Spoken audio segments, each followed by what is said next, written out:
All right, we are here. So we've got a special guest today. We have Rick. We do not have John. John is currently, I don't know where he is, honestly. So I think he's somewhere in the Pacific. He was on a cruise, and he gets on the cruise, and he was telling me, "Oh yeah, I'll be working this week. I'll be working this week." And then he gets on the cruise, and then I get a text from him like 4 hours later, and he's like, "Yeah, there's no internet access on this boat." So I've gotten like one or two text messages from him. So for all I know, like his boat went sunk, into the Pacific. But I'm sure he'll be back at some point.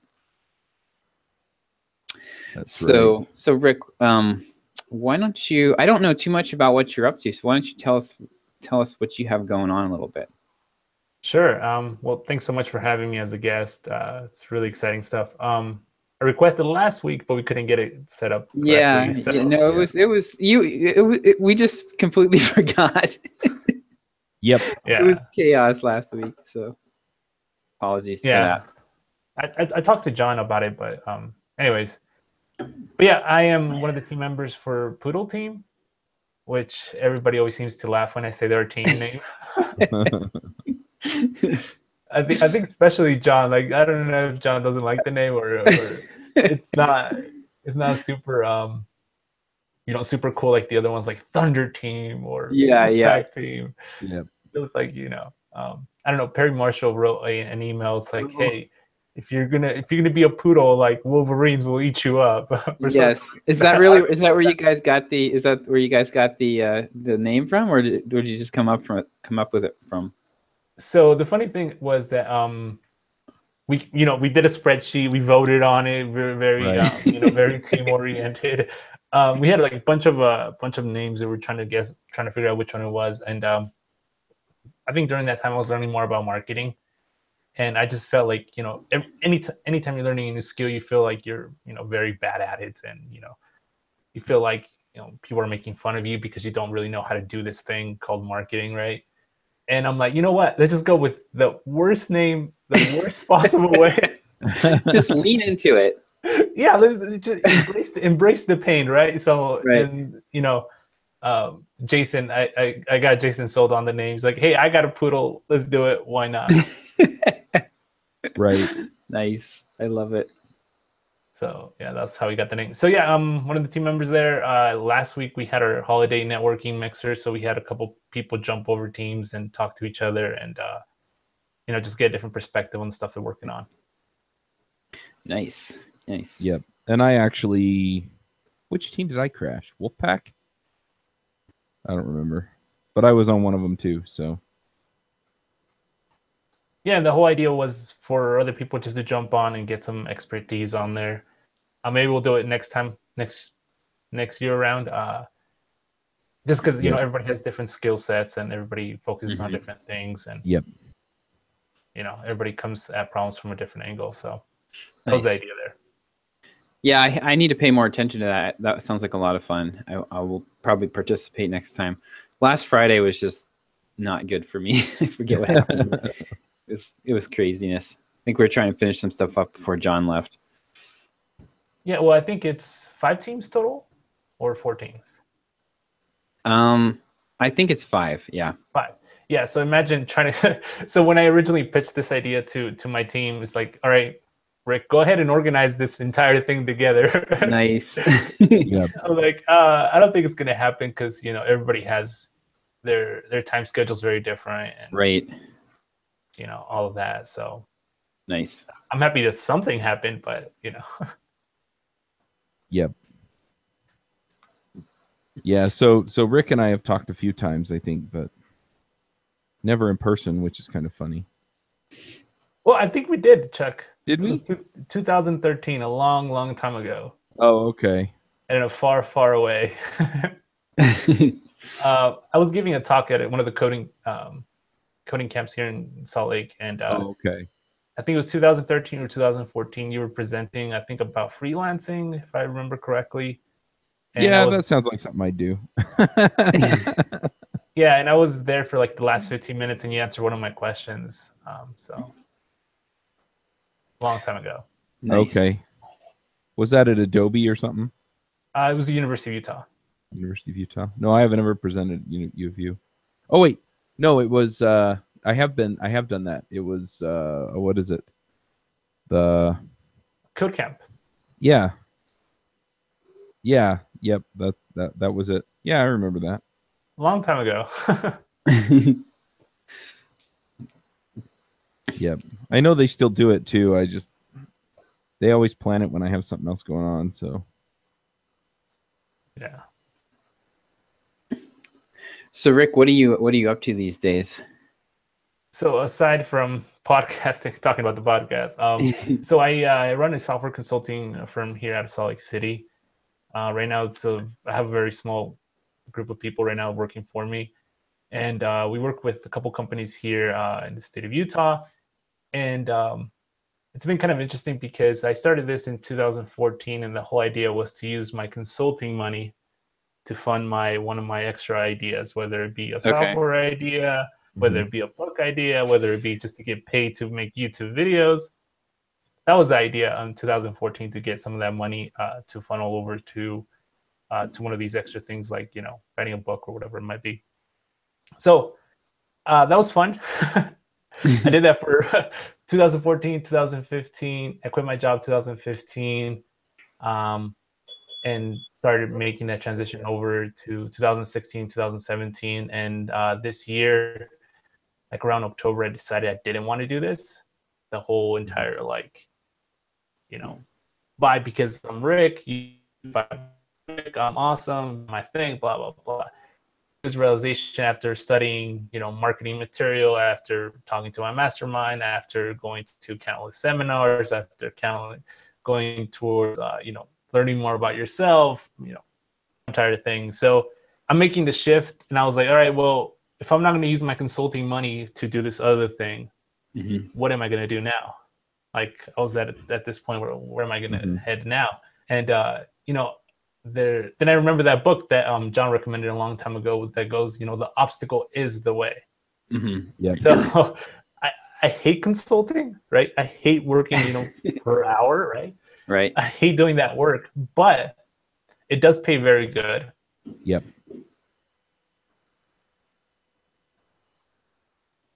And it is fun because at the end of the day, I'm still go get a job back as a developer. I can do that, or I can try to come up with a different product. What am I really going to do? So I decided to do the hardest thing, which is figure out my consulting business, and helped me a lot with that. And I did the math, and on a good year, if I can finish out 5 projects, so 5 software projects, complete those out, that's a really good year for me. So I've been thinking about that, projects a year, and how it would look like. Working through those things right now. Nice. So you were breaking up a little bit there. I don't know if Chuck heard that too, but yeah, I was wondering if it was me or him. No, yeah. So it sounds like you were headed down the path to kind of building the passive income, some kind of passive income business, but decided along the way that you really weren't that into the whole like become a guru model. That's really what you've kind of decided is not for you. And so now you're trying to figure out like where, or you're leaning back toward the consulting side of things, and so you're starting to ramp that up again. Is that kind of where you are with that? Yeah. Nice. Yep. It's funny because I kind of came to a similar conclusion as far as, oh, this is a business, I should treat it like a business. Right? In other words, I should do what it takes to succeed here instead of just always looking at the next thing. So yeah, nice. And the thing was, I was thinking that I would be able to make the transition away from consulting, because everybody wants to make the transition away from hourly pay. Which I did make the transition. Right now, all my projects are project based, and they're usually month long. Like my shortest contract that I have is 6 months of work. So right, those are the projects that I'm working with right now. Well, getting to that project basis instead of the hourly basis is huge. Makes such a big difference. Oh yeah. Nice. So are you how many have you been doing the consulting? Do you have anybody working for you, or like is it just you right now, or? So I have two subcontractors that I work with closely. Okay. But as far as like having people on payroll, not yet. That Mhm. is one of the goals for next year, though. Okay. Don't rush into that too. I was going to say payroll still doesn't sound like any fun to me. Well, like I was listening to one of I think it was a couple episodes back where John's like, use all the extra money you have to hire other people. Yeah. And that's how you really start multiplying your efforts. And it's like, well, like, a good year for me is 5 projects. How do I 10x that? Mm-hmm. It's either I'm going to write more software to write software for me, or I'm going to get people to work for me. Like there's no other way. Right. Well, the other thing is too is bigger clients and bigger projects, like getting paid more to do the exact same work. Yep. especially early on, like that's usually where you have the highest leverage. So I did go down that path too. That was this year. I worked on a 6-figure deal with a big health provider this year, and like that was like the thing that I was gonna land. And I worked on this deal for about 3 months. It didn't end up going through, contracts, the thing they wanted. Didn't really know what they wanted. It was a big ticket price. I couldn't line up all the things correctly, and that was, I take 100% fault for that. But at the same time, it was just like it was a complete new realm of like me selling something that was so expensive, and then for them to be able to determine ROI on over 6 figures. So right, it was right, completely different ball game. So who's your customer now? Like who are you working with directly usually? So right now I'm building a couple tools for some of the researchers up at the university. Okay. And just helping them out with some of those things. I also work with a little bit smaller businesses, but I typically like to stay away from those. Yeah. Yep. What kind of consulting do you do again? So mostly I focus on the area of higher education. Doing what? Like what do you typically, what is a typical project for you? Yeah, I can talk about actually Jason from one of our teams. We worked on a project, and it's a game / interactive. Okay. So here in Utah, there's tons of canyons, which I'm pretty sure Chuck knows about them. Yep. Anyways, researchers driven through some of them. Yeah, researchers have a bunch of different measurement sites out there that go ahead and determine the health of the water. So they determine like pH balance, turbulence, if there's any sort of nasty stuff going on with the water, how much water flow is going through. And I built an application out for the university to be able to determine some of these things that are actually happening from this data that's actually being collected. And Jason from my team actually helped me work on some of that stuff with Unity. So like that's one of the projects that we completed out earlier this year, but that's kind of like the work. So okay, that's pretty interesting. So you were 3D mapping the canyons then? Or... We did generate a couple 3D maps of the canyon, and but the thing is, like, there's these sensors that measure the water, so essentially the health of the water.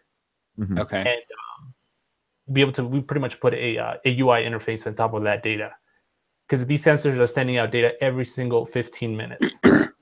So as you can imagine, and there's like 12 different measurements they take. Right. It's a lot of data. Yep. Nice.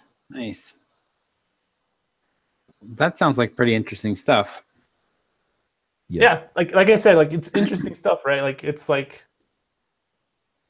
fun work. It's interesting, like in the way that you're building something that's actually meaningful. And I always kept trying to figure out, like, how can I make more sales with my course, or how can I get more people to my blog, or how can I do this? And I'm like, I'm just making my life a living hell, like trying to do this. Yeah. So why not focus on the stuff that I'm good at? So yeah.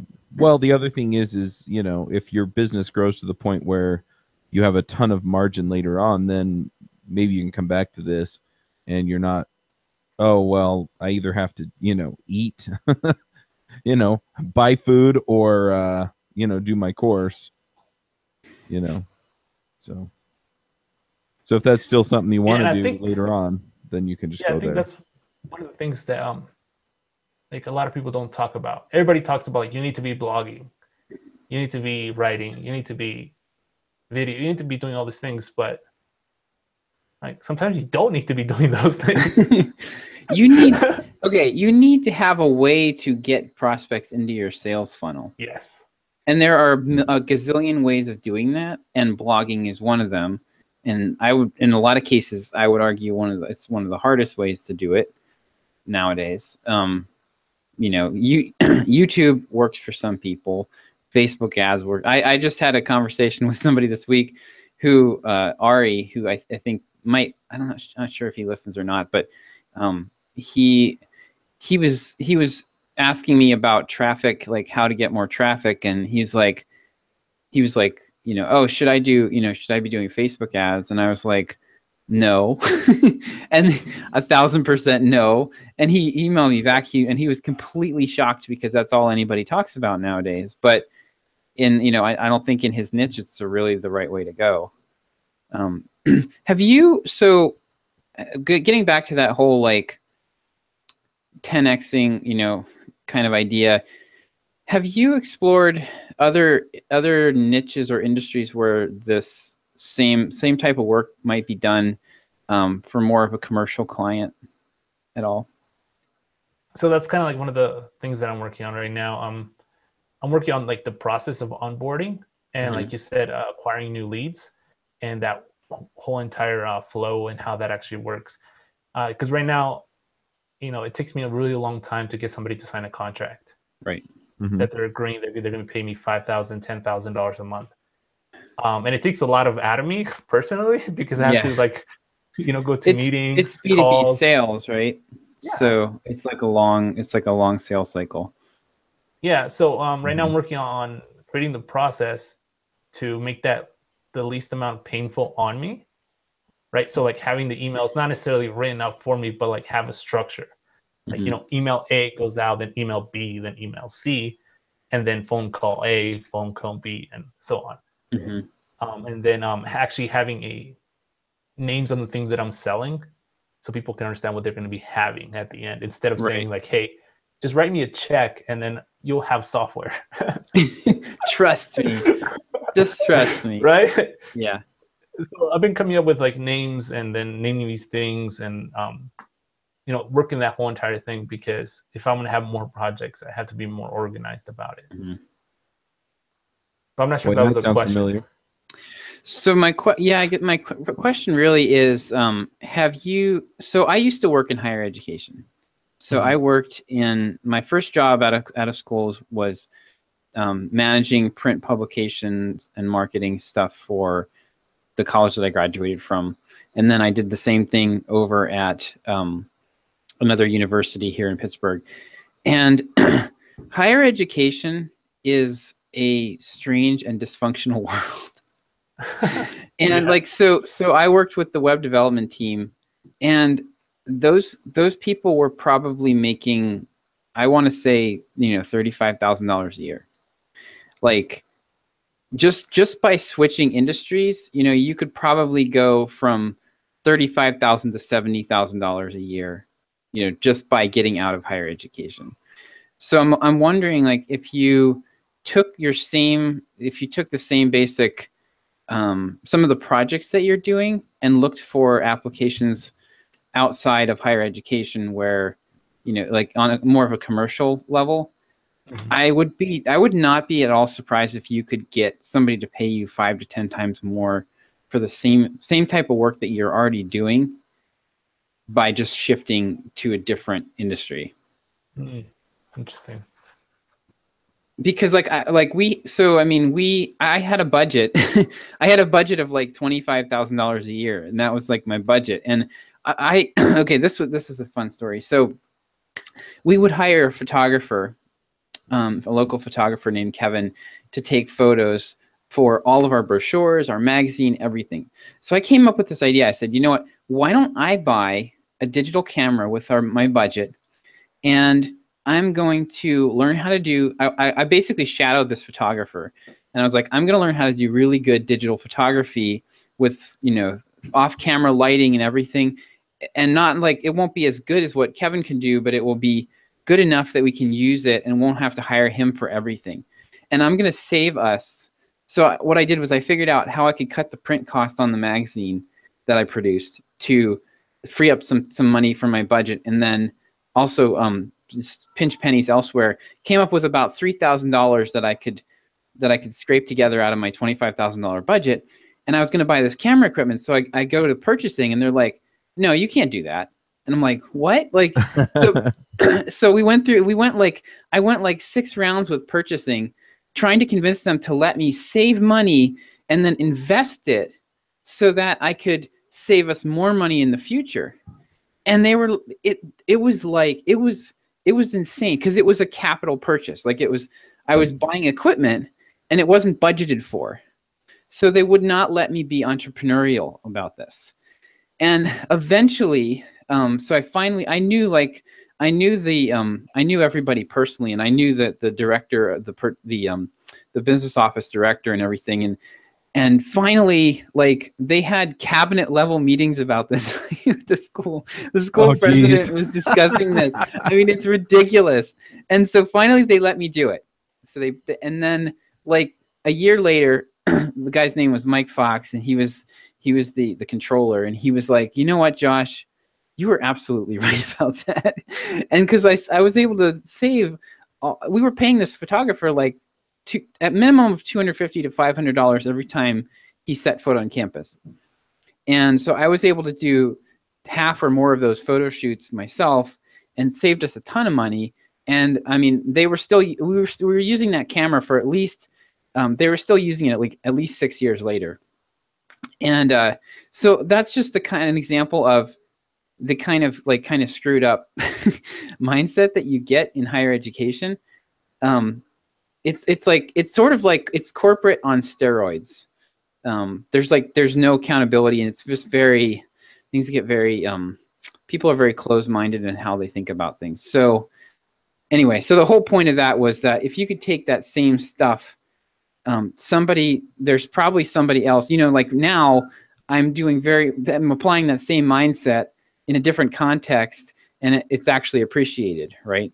Mm-hmm. Yeah. Versus fighting the system all the time. So, I mean, when you're talking about the type of sensor data that you're collecting and visualizing, like I can't help but think that there are companies like my previous company, Trackabout here, we were collecting sensor data from all these tanks that were out in the field.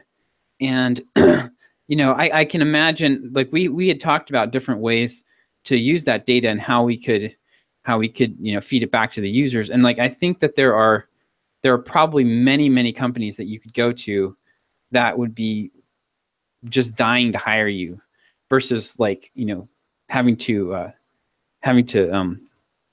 feel like you're pulling your fingernails out to get some of these contracts.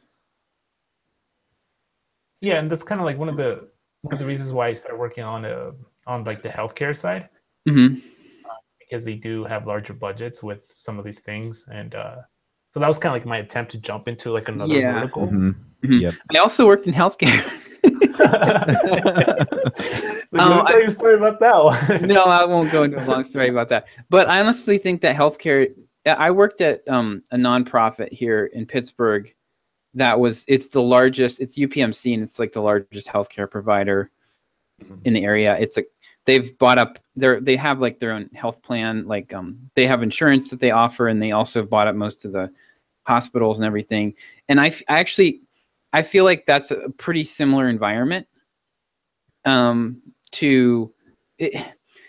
There's a lot of money there, but it's an industry with a lot of entrenched bureaucracy. Mm-hmm.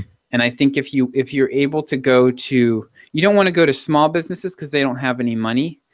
But if you could find companies that are still kind of in the move fast and break things stage of their growth, it might be a much shorter sales cycle, versus, because like with the healthcare, like with UPMC, oh my goodness, like it's I don't even know how big it is now, but it's a multi-billion-dollar company, and to get anything done, I worked in the marketing office, and we had they were hiring this New York agency to do branding stuff for them, and it was like a long 18-month painful process.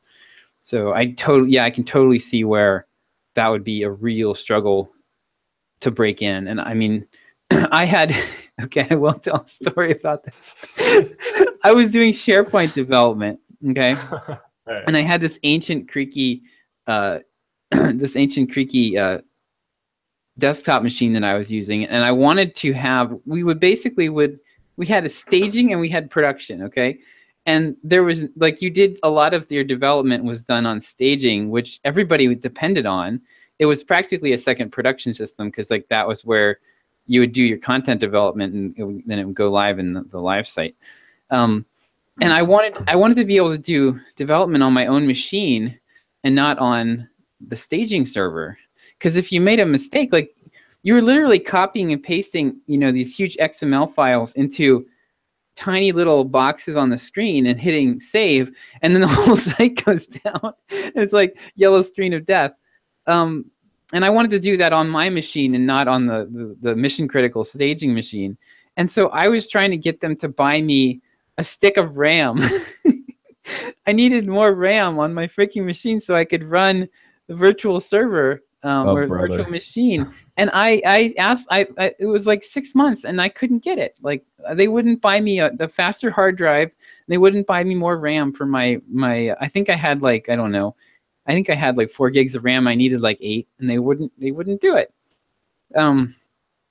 So yeah, I mean, that's the type of, you could not pay me enough money to consult for an organization like that. Like even if you do really great work, the chances that somebody else is going to screw up what you've done, or pull funding for the project or whatever, it's pretty high. So yeah, I would steer clear of that type of thing. I talked to a friend of mine. He kind of said the same thing. They're like, Rick, the cards are kind of stacked against you. Yeah. Yeah. But then I'm like, then that's kind of like the victim mentality. Is like, well, like, no, I can make it happen, but then it's not happening, and it's like, yeah. Well, those types of organizations are all basically built around CYA. Like everybody's just trying to not get fired, and anybody who's any good at anything leaves and goes somewhere better where they make more money. And then you get like, it's sort of the reverse survival of the fittest. Like you end up with like all these people who are just kind of drones, who aren't really, they're content to stick around and come in every day, and they don't do anything risky, so they don't get fired and they don't leave. So we used to call them lifers. So yep. I ran into a lot of those in the university setting. But yeah, I think focusing, like thinking about that, Rick, would be like, where else could you apply the same? If you've got like, I don't know, what's your real like sweet spot in terms of expertise? How would you describe that? Do you have a specialization? I think like I really, really, really shine in system level requirements. Okay. So like really understanding what the other person wants. Like that's I'm not such a great programmer, right? I'm not, a rock star, like all these other things. Like, but I'm very, very good at picking out what the person needs and wants. Mm-hmm. Yep. And writing that in an actual technical document, and then sending that off to programmers to get it done. Mm-hmm. Well, that's a critical skill, especially on larger projects. Right. What do you have like? So if I'm a business person, well, okay, so that could be a deliverable in and of itself. You could be, I that have a name for it. Like that could be a special, special. You're almost like the clinician who comes in and like the projects, everything's on fire and everybody's like hating each other, and you come in and help. Because I was in a project like that where it was like the requirements were really killing us. Mm-hmm. So that as a you know, as a business owner, that could be something that would be really, really interesting. You kind of parachute in and help get things back on track. Mm-hmm.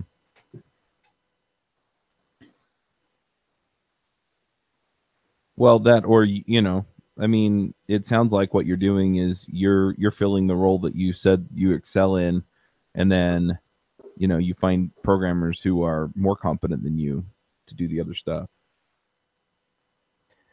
Yeah, and that's kind of like the transition that I'm making right now. Is just because, you know, you want to do everything, but you can't do everything. Right. And I figured this out the hard way, learning about marketing for the past year. Mm-hmm. So,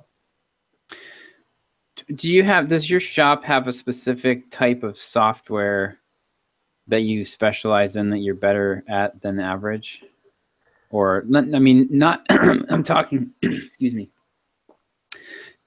deliverable, like we do data, you know, like we do data visualization for canyon exploration. I mean, that's more what I'm talking about. Like, if I want to hire you, you know, if I'm like an oil company or something that wants to hire somebody, what tasks would I be looking to accomplish that would lead me to find you? So I've failed at that part. It's an important part. Yeah. You know, is your you know, your USP, right? Your unique selling Right. proposition. And the reason for my failure on that end, it was because I didn't want this to be my business. Mm-hmm. Yep, you're fighting it. Yeah. I think that's pretty common. So yeah. Yep. What's your most successful project that you've done? What was the project you did that you did the best job and you felt like you think that the client was like really happy? Is there something that stands out to you like that? I don't know. There's been so many of them. Well, I can. Well, I can't. I don't know how much I can say about the ones that have. There was one that nominated for an award and won the award. Okay. But I can't really get too much into the specifics of it. But it had something to do with genomes. That's all I'm gonna say. It was a good project. Yeah. So interesting. Was it for higher education? Yeah. Yeah. It was a tool that I built. So. Okay. Mm-hmm. But yeah, I mean, that would be another thing to look at and think back is like, okay, go back through the projects that you've done and look for, because the hardest thing when you're starting something like this and you're really looking to establish yourself in a niche is getting like success stories. Because you always have the first few things are always the hardest. Now you've had a bunch of clients already, but I mean, I think that if I were in your shoes, what I would be looking to do would be to specialize more. And so when you specialize like that, you're almost starting over again. And that's where it's useful. Like if you've got something that you've already done that's been very successful, like this genome thing, I don't know, you know, if that's something that you could specialize in, but since you've already got basically a case study, then you've already got the proof that you can do it. And you're not trying to convince people, hey, I can actually do this thing. I promise you, just trust me. Yeah. Yeah, well, and some of the things that you're talking about, like with the data visualization and things like that, that's hard. Like that's hard to get right. And so, you know, people are going to be vetting the people that they hire. And so the easier you can make that, the better.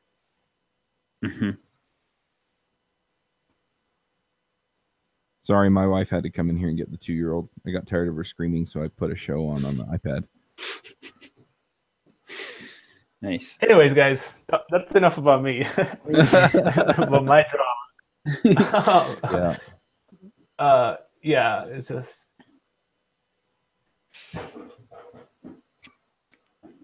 Well, that's cool. I mean, I've kind of been through the same cycle myself, so I understand what you're going through. It's tough. I mean, I honestly, for me personally, right now, I really enjoy what I'm doing, and I don't have so John. John's biggest one of his big personal values is freedom, and he wants to be totally unshackled from the business and have it be pretty like very passive. And I've actually found that I'm kind of in the middle. Like what I want mostly is leverage. And if I have to write emails for the next 5 years, I'm actually okay with that right now. You know, like I enjoy what I'm doing. I don't have the desire for it to be completely hands off and never have to work on anything again. I like what I'm doing.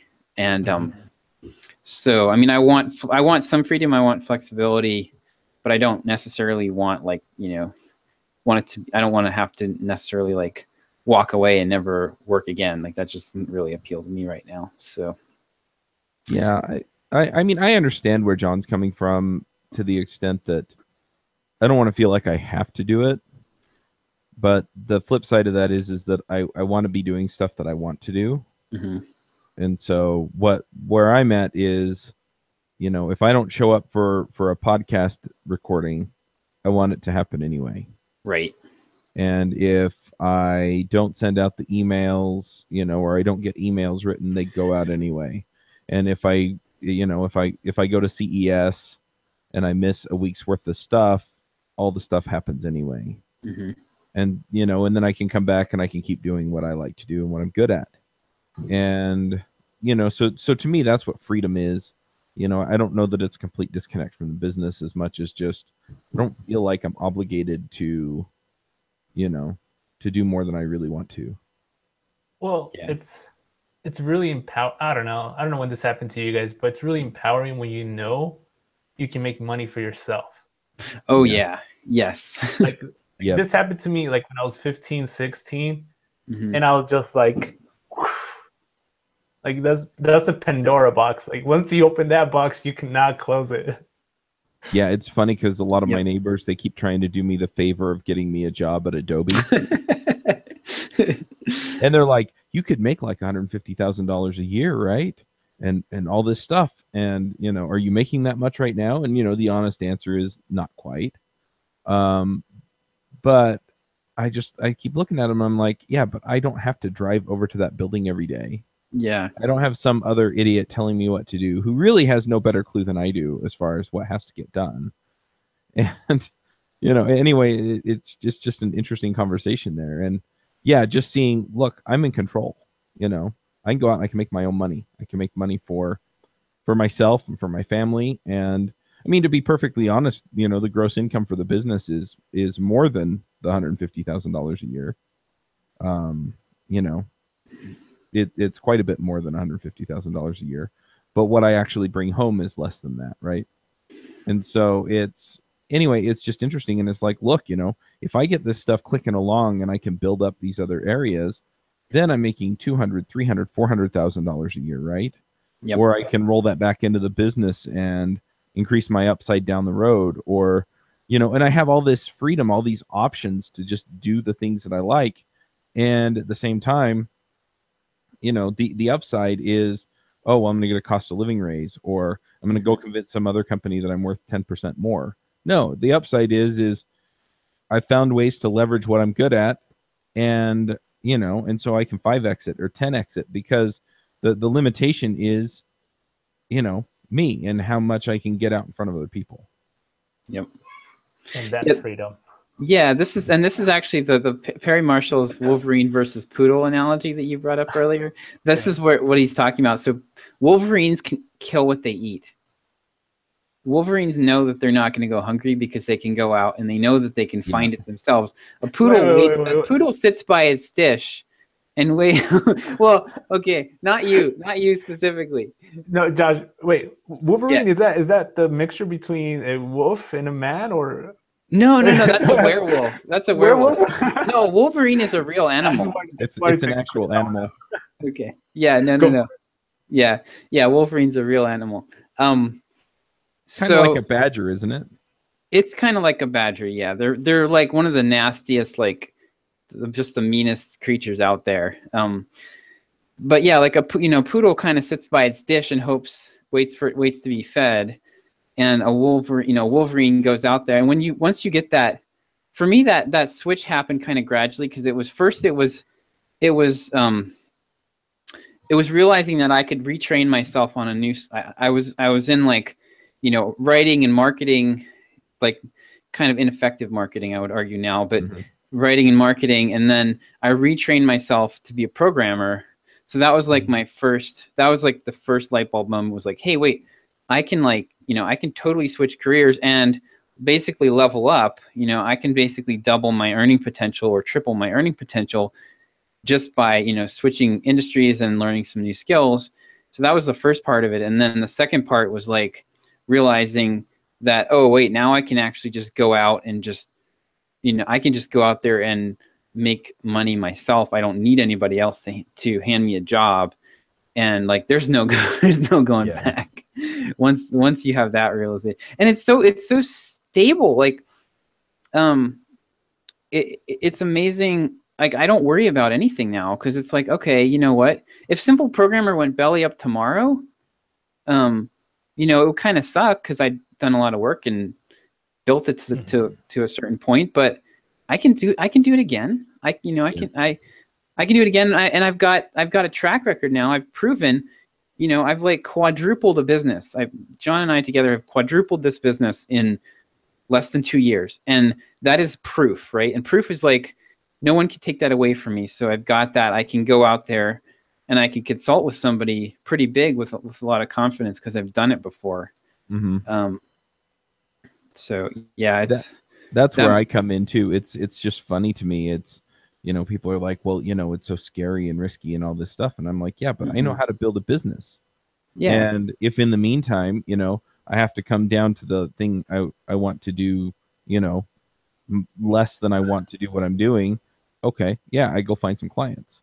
And if that doesn't work out for whatever reason, economics or whatever, and I'm fairly confident I can make that work.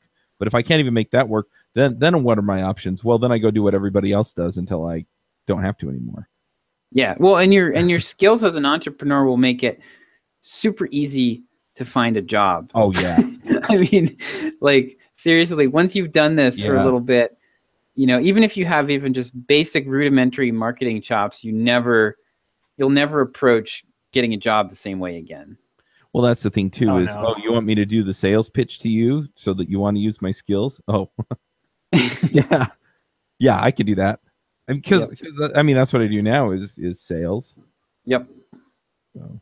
Yeah, it's so funny though, because, like, some of my audience on my YouTube channel, they're like, oh, Rick, how do I get a job? I'm like, well, you find the person that's above the person that's going to interview you, and you talk to that person. Yep. And you see that the interviews becomes irrelevant. The interview is irrelevant. It's just something that needs to get checked off. Yep. Well, the other thing is I talk to people and they're like, yeah, I put my resume out on all these job boards and I'm not getting calls, or I'm getting into the interviews and nothing's happening. And I'm just like, well, you're doing it wrong, because you're trying to come in the door with everybody else. And so you're just part of the crowd. I'm like, do all the other stuff, do the cold calls, show up at their office. I mean, do crazy stuff. I'm like, it's sales. There aren't rules. Did you guys freeze on me? No, I'm still here. You can FedEx them things like Barry Marshall does to me all the time. So yeah, it's just funny. Nice. But yeah. So Chuck, anything interesting going on in your world? So I've set up about 15 interviews / demos for CES. I'm talking to a number of companies about sponsoring my trip to Developer Week. I booked all of that travel already. Then I nice. So you don't have a sponsor. You booked it. Yeah, I just booked it anyway, because I feel like with that, between CES, NG Atlanta, which is sponsored, and Developer Week, I should be able to put out some pretty decent stuff. And what I'm aiming for is just being able to show off what people would be buying if they sponsored some of these other conferences. So then what I would do is I would say, all right, I'm going to, and I'm just looking at my schedule here. I'm going to be at NG Atlanta, or NG Conf, sorry, in April. So does anyone want to sponsor me for that? And the nice thing there is I don't have to pay for airfare or hotel, so I just pocket all that. Ruby Hack, which is a local Ruby conference, or maybe I work things out to go to RailsConf for a few days, which is the same week. Just stuff like that where, all of this, there are a handful of other conferences, hey, let's go see what's going on there and just see if I can line up some of the sponsorship there and, just working that. And then the other thing is I reached out to a friend of mine named Scott. And because I paid for a year of coaching with Jamie Masters from Eventual Millionaire, and I've talked about her on the show a bit. Jamie's the the one who tells you to do the opposite of what we do. Yeah. It's funny. It's interesting though because the perspective is different, right? Mm-hmm. Yep. And the other thing is that she knows her way around a lot of things that so she's seen other people succeed in specific ways, and so I think she tends to push me toward what's familiar to her. Mm-hmm. And some of it's great advice, and some of it I kind of think about, and then I go, you know what, I'm going to do something a little bit different. But she also makes me think about a lot of this stuff. Yep. And she's been a terrific coach, and I've interacted with a ton of terrific people. One thing that I did run across, though, so we've talked about, kind of stacking the bricks in the foundation and making everything kind of line up for stuff for me. But what I decided I was looking for next in, any kind of coaching or help was somebody who's just going to, get in and give me like the step-by-step nitty-gritty. Here's how you do all the stuff that you're not good at.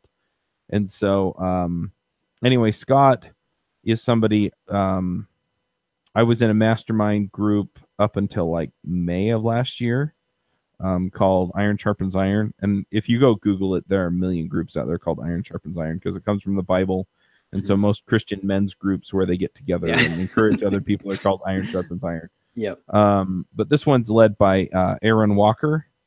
And Scott was one of the folks in one of the other groups. And we would get together for a retreat twice a year in Tennessee.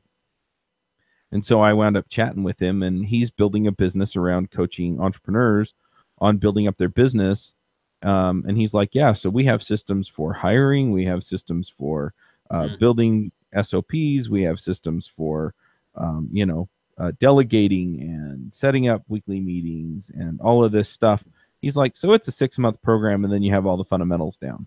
And they walk you through step by step. This is how you do this. Mm-hmm. And this is how you do this. And if people don't go along with this, then you fire them because you have to have that working or everything else kind of falls apart. And, and so it's much more hands-on. It makes me think a little bit, if you've read Pragmatic Thinking and Learning by Andy Hunt, he talks about the Dreyfus learning cycle. And so like the beginner stuff is here's the step-by-step. Mm-hmm. And then you get to advanced beginner where you start to make instinctive calls on some of the stuff, but it's still basic stuff. And, and then you get, so you move up the ladder and, when you get to expert, you're kind of just running on, what instinctively feels right. And you couldn't explain to a beginner why they're doing things the way they're doing things. It's just, no, that's the right call.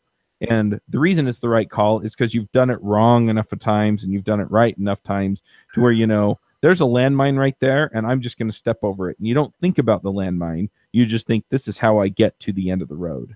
Mm-hmm. And so, anyway, I needed somebody that was a little bit down in the weeds to help me figure that stuff out because, I've gotten good advice from Jamie, but it wasn't at the detailed level that I need, where I'm just looking at it and going, okay, I'll do this, and then I'll do this, and then I'll do this, and then I'll do this, and then the problem solved. And, she was up just one level from that, and it just wasn't deep enough for me. Mm-hmm. Now, a lot of the other growth in my business and building these systems and stuff like that have come out from her coaching has been highly, highly valuable. And what I'm thinking is I'll probably do the coaching with Scott for this year, and then I may go back to Jamie next year or in 2019 and do coaching again with her. Because what she can do is she seems to really get, okay, now you've got all these pieces in place. Let's let's take it off and skyrocket this sucker. Mm-hmm. So anyway, sounds like you're going into a consolidation phase almost. What do you mean? Well, like you've got to build a foundation. You kind of like have gotten to a certain level and you're on a scaffold that's kind of rickety. And you need to firm that up a little bit. Yep. To build and start to build up to the next level. Yep. And so, yeah, what Scott and his team are doing, or essentially they're showing me how, okay, you reinforce the scaffold here and here and here. Mm-hmm. And, anyway, and here's how you do it. Like, here's where you screw things in to make it more solid. Right. Yep. And that's kind of where I decided that I needed the help. So I'm pretty excited. Everything gets, they gave me the first steps to follow, and so I'll probably be doing that over the next week or so. Okay. And then things really get going at the beginning of the year. But they have weekly calls, which means I have to go find a new Toastmasters club because they hold it the same time Toastmasters is at. But that's what are you going to be working on initially? So initially, I mean, it's just they have you do profit first, which I'm already doing, which is he's like, oh great, you're ahead but a lot of it's just set up. So I skipped the video on how to use Trello. But yeah, so that's what that first week is, or that first set of things is just getting set up so that you're kind of working in their system and doing things their way to move ahead. Okay. And then from there, it's Chuck, sorry to cut you off. Yeah. I'm gonna go with the opposite of that. So I don't know if you guys have heard from like Gary Vee, where they say, oh, business is easy. Nobody should major in business. Like this should be like something that just happens. And around that, I don't know if I followed that. Yeah, you might have cut out. Sorry, Rick, you cut out there. I got one syllable after the Gary Vee thing, and then you dropped off. Yeah. So the idea is, with a lot of this stuff with business, is a lot of people out there will tell you that you don't need training on it. Yeah. That you're just, either you have it or you don't. So what are you guys' thought on that? I think that's stupid. I think what your business is about will probably be somewhat intuitive to you. Otherwise, you're going to be struggling with too many things, right? Or maybe in Josh's case, his role, the things that he's doing in the business, he's gotten himself to the point where he's beyond the beginner, mid-level, so he's on the upper tier of that thing, and so he's good at that. But business is a skill too, and so if you're not good at that skill, it's crazy to think that you're just going to intuit your way through it. It's nuts. You have to learn those skills too. And so, the way I've learned all the rest of this stuff is by banging my head against the wall until, until it works. And, with programming, but I also had mentors and people that taught me a lot of this stuff. And so why would it be any different with business? I'm going to have people that are showing me how to do things and helping me figure out some of the things that I did wrong. And, oh, gee, why is this so hard to debug? Well, you did it wrong, right? Or there's a better way to do this, and here's what it is. Here's a design pattern. I mean, the same thing in business, right? It's, oh, well, why isn't this working? For me this last year, why can't I hire anybody to get crap done that I need done, And I kind of luck into a few people that work out for a while until they don't. Honestly, I think besides Mandy, who just wanted to take everything over, Eric is the person that's worked for me longest, and he's been editing the podcasts. And he works out, and he's mostly independent, and it's pretty clear what I want from him. And so, as long as I'm giving him stuff to edit, that works out fine. But anything else that I have to delegate or that changes or that requires, my personal input day to day or week to week, I really struggle with those things. And, so I need somebody to show me how to do that crap. And it's not because I'm stupid. It's not because I don't deserve to be in business. Those are just skills that I haven't banged my head against the wall enough times, or had somebody say, you know what, this wall hurts less to bang your head on right? Here's where the ladder is if you're trying to get over to the next building. You know, and yeah. So if you can, why not find people who are going to show you how to get around that? But anyway, so yeah, so I'm looking at my dashboard from these guys now, and yeah, step one is fast start to profit is what they call it. And so you know, you're building your vision for your business, you're doing delegation. I've done some of these things. You know, profit first, you know, how to run meetings and get stuff done, you know, team meetings, build processes is kind of the focus. The next one is setting up core values, setting goals, you know, and then just working the system. Step three is, you know, bringing people into line. How do you hire and all of that stuff? And then from there, it's okay, branding, growing your business, stuff like that. So they have this 4-step process that they put you through. And it's funny because I'm pretty sure they just have a template on Trello. So the second they knew what my Trello email address was, it just popped up there, right? I got added to this board, and yeah, so I get going on it, and I'm getting comments. Hey, looks like you're figuring this stuff out. And but yeah, you know, it's stuff that I'm not good at, and it's stuff that, oh, okay, you know, here, do this, do this, do this. All right, now we're all on the same page, so now we can help you, you know, build the systems and, you know, all that stuff. So anyway, and the other thing is Scott's a terrific guy. And it's also funny because from that group, the Iron Sharpens Iron group, I joined the Facebook group, and I knew about half of the people in there already. And 2 or 3 of the people that he has working for him to help him, you know, keep all of us in line are people that I know. And so that's also been nice because it's like, oh, thanks. By the way, how's it going? So anyway, but I'm excited just to get rolling with it.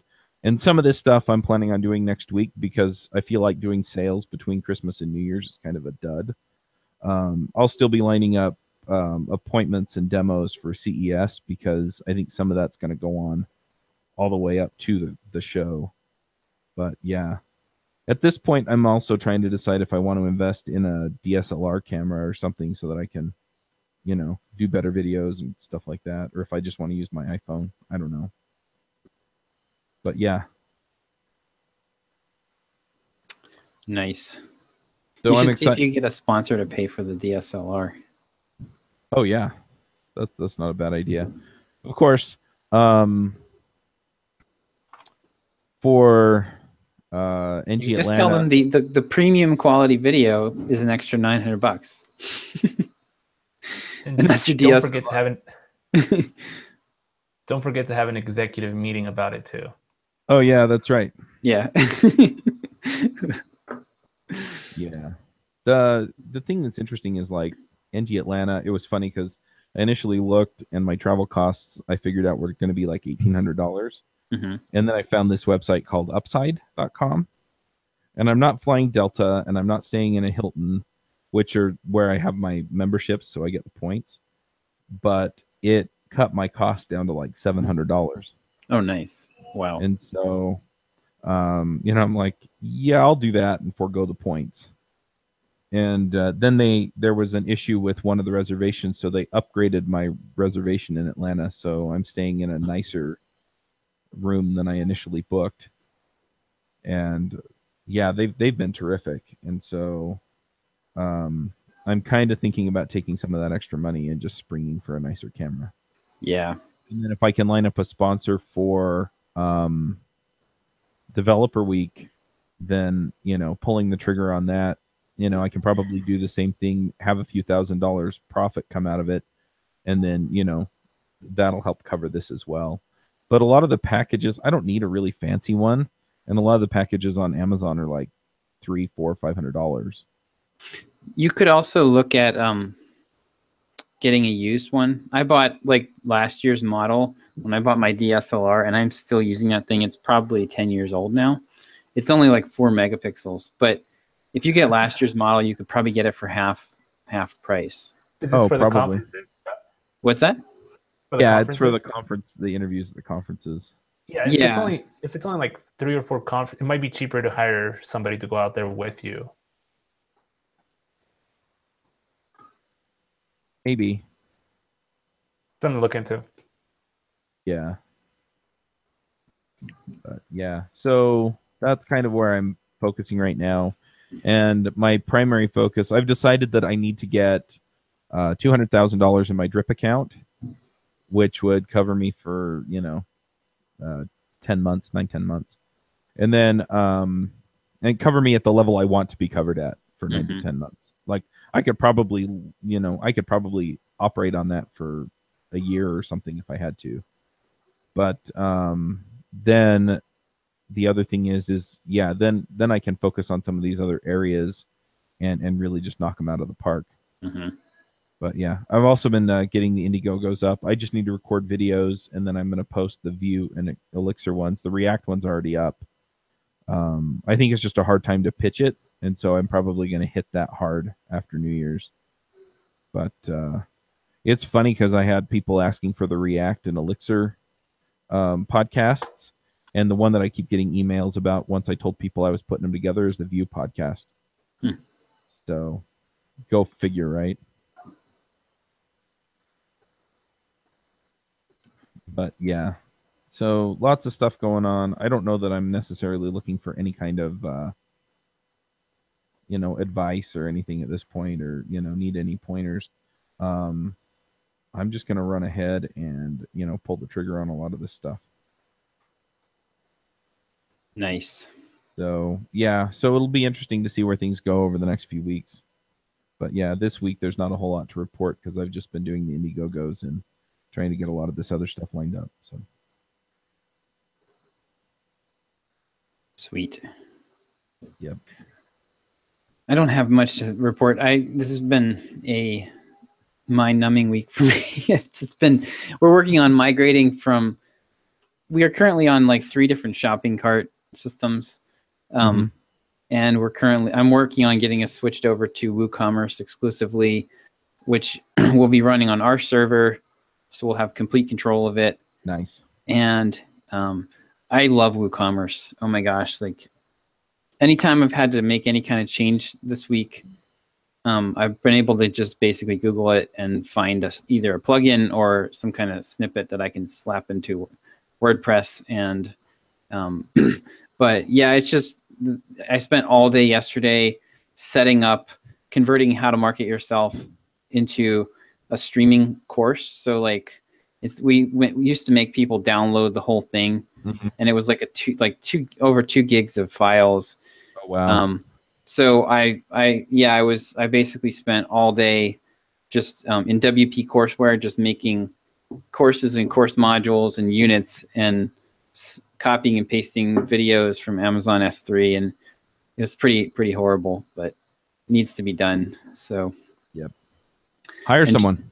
Yeah, I'm going to. Once I have 1 or 2 of them done and we're happy with how it works and everything, I can pretty easily do some videos and show somebody how to do it. I do not intend to convert all 6 of our products. I will not be doing that. Yep. But yeah, that's pretty much it. We also got the Audible finally released our audiobook. So that had been sitting. So I think it was like last week, they emailed John and said, "Hey, we've updated your status to heading to retail." Like, what the freak does that mean? It's an audiobook. Like, what does heading to retail mean? It's not like they have to ship the thing anywhere. Right. And so it sat there for a whole week. We were going to launch it. We were hoping to be able to launch it kind of middle of this week, and it didn't happen. And then it popped up on Amazon yesterday. So I just sent an email out about it, and so we'll see how that goes. But we were already just from putting it out there, since we're getting so much traffic to the book already. It shows up. It's linked to the Kindle and the print version. So we were already at like #1 new release in software development. So I imagine we'll probably climb up get a nice pop out of this launch release. Nice. But yeah, Christmas has been weird. Like, it's fun to watch because the print version of the book is selling really well. We've seen a drop off in Kindle sales and a big ramp up in the print sales. Like we were selling 9 or 10 a day in print, and the last few days it's been like 20, 30 plus a day in print. Mm-hmm. And then the audio or the Kindle versions dropped off. So, which kind of makes sense because not many people give a Kindle edition. If you're going to give a gift, it's going to be the print. So, yep, you can't wrap the Kindle edition. Yep. But yeah, that's pretty. It's been very quiet and boring. No John. No, John's the crazy maker. He's always got ideas that he wants us to try out, and so yeah, it's always a lot more exciting when he's around. Yep. So, but you guys want to do? Yeah, thoughts? let's do some thoughts. I'm not sure if I have one. I'll have to see. I'll have to see what I can come up with here. You know, I mean, my thing mostly at this point is I'm planning on taking a few days for Christmas. And I've also decided kind of on the personal front. So my 6-year-old has just been, he's a little monster. And, you know, so I took him to see Ferdinand last Saturday. And, you know, my wife is going to take him just for, you know, she's basically going to go to a hotel room and just, you know, play with him in the pool and watch movies with him and stuff. You know, we discipline him when he does stuff wrong. It's not like, you know, we're rewarding him for bad behavior, but, you know, just thinking about it and what kinds of things make a difference. It's easy for me to get focused and sucked in on all of the business stuff. And sometimes I forget that I have these other things going on that I need to pay attention to. And so, you know, I'm planning on taking a few days off for Christmas, like I said. And I'm planning on taking more time in the evening for my kids and my wife. And you know what? I mean, we do all this stuff. We, at least I get the impression from everybody that's involved in all of the Entreprogrammers groups that we all enjoy being entrepreneurs. We all enjoy, you know, fighting the fight and growing the stuff that we are growing. But don't forget why you do it, right? You have the rest of your life that also has to be taken care of. And, you know, sometimes work's going to take over, and that's normal. But, you know, don't let it completely consume your life, because I feel like I'm now at the point where I'm starting to have to, you know, make up for that. And it's painful and it sucks. And, you know, if I had been a little bit more mindful of things, it would have been, you know, wouldn't be so hard now. So anyway, I don't know what the coherent 5-second rundown of that is, but yeah, just pay attention to all of the aspects of life. Make sure you're taking care of all of it. Nice. So one thing, so ever since I quit my job, I've been kind of counting down the days to when I would have 2 years worth of tax returns so that I could start thinking about maybe buying a house, because we've got a fairly, it's not a tiny house, but it's a fairly small house, and we have 3 young boys, and it gets a little cramped in here, and I really would like to upgrade us to something, you know, more spacious. And so I've kind of been like starting the process to see, like, okay, what, you know, could we do that this year? Is that, and financially, I felt like we were in a pretty good spot where we could actually start house shopping this spring, or maybe thinking about building something.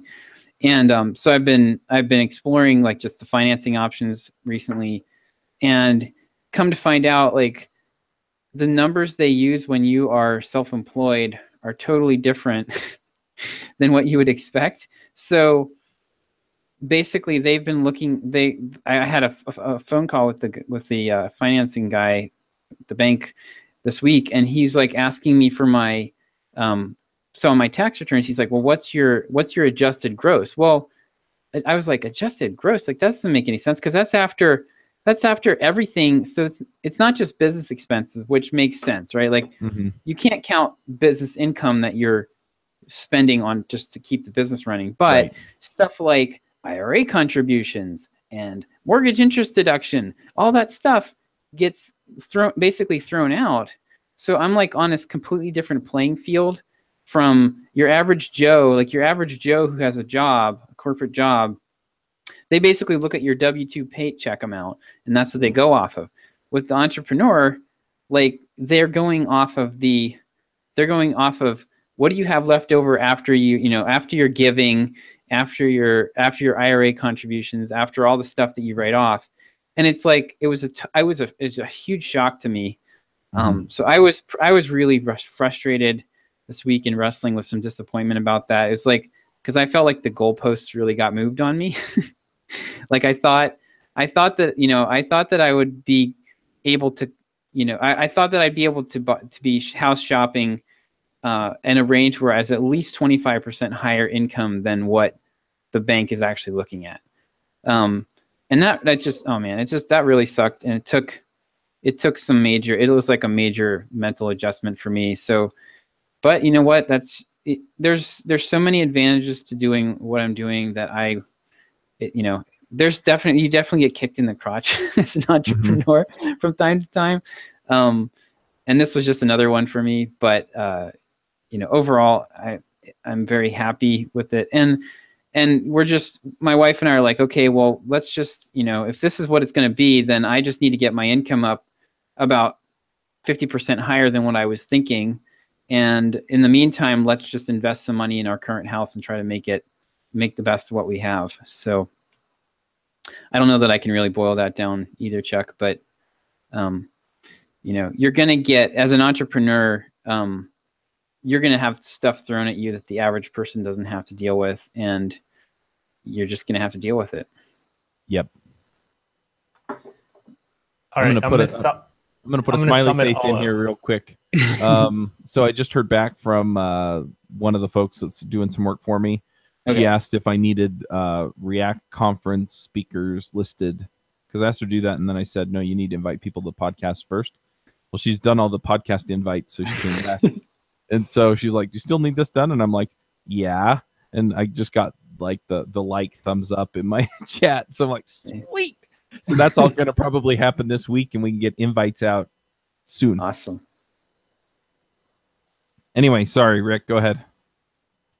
I'm going to sum it all up with one short, just put it all together in one sentence. All right.